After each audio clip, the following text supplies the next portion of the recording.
नमस्कार दोस्तों, मैं हूं राजीव और आप देख रहे हैं अमानत नॉलेज।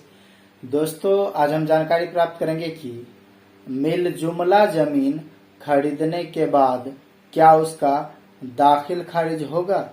तो दोस्तों, इसको जानेंगे और जानने से पहले आप हमारे चैनल पर नए हैं तो चैनल को सब्सक्राइब कर लीजिए और बेल आइकन प्रेस कर दीजिए, क्योंकि जमीन संबंधित नॉलेजेबल वीडियो मैं आपके लिए लाता रहता हूँ। चलिए एक जानकारी प्राप्त करते हैं।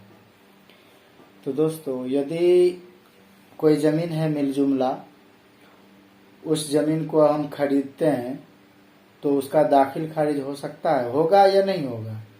तो सबसे पहले समझते हैं कि मिल जुमला होता क्या है।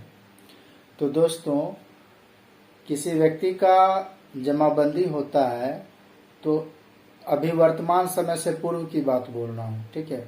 जमाबंदी में जो रकबा होता था वह मिल जुमला खेसरा का रहता था, ठीक है। जैसे 5 खेसरा है तो पांचों खेसरा को मिलाकर टोटल कितना रकबा है वह जमाबंदी में टोटल रकबा शो करता था, ठीक है। किस खेसरा में कितना जमीन है ये क्लियर जमाबंदी में नहीं लिखा रहता था, तो इसीलिए उसे मिल जुमला कहा गया है। अब बात आती है कि मिल जुमला जमीन को हम खरीदते हैं तो उसे खरीदने के बाद उसका दाखिल खारिज हो पाएगा।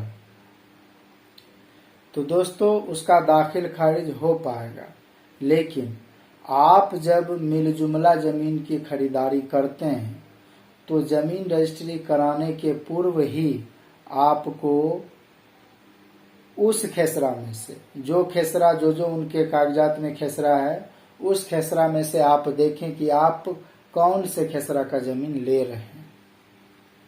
तो मिल जुमला उनका रकबा है, तो आपको देखना है कौन कौन सा खेसरा है और किस खेसरा में आप जमीन ले रहे हैं।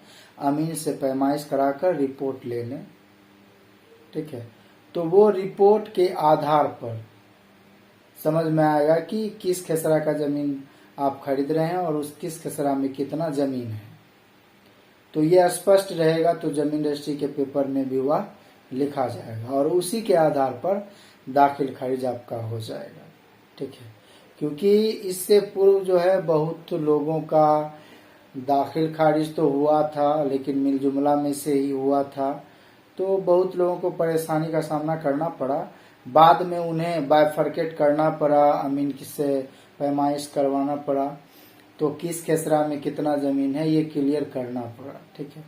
तो वर्तमान समय में यही प्रक्रिया है कि आप किसी भी जमीन को खरीदते हैं, मिल जुमला जमाबंदी से आप खरीदते हैं, तो उसमें क्लियर हो जाए कि किस खेसरा से हम जमीन खरीद रहे हैं और किस खेसरा में कितना रकबा है।